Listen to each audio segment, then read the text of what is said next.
நானாணையிட்டால் அது நடந்து விட்டால் இங்கு ஏழைகள் வேதனைப்பட மாட்டார். எதிர்வுள்ளவரே இங்கு நல்லவரே, இவர் கண்ணீர் கடலிலே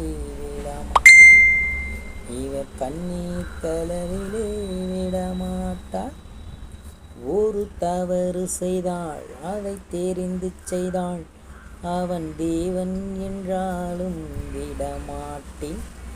உடல் உழைக்கச் சொல்வேன், அது பிழைக்கச் சொல்வேன், பிறர் உரிமை பொருள்களை தொடமாட்டேன்.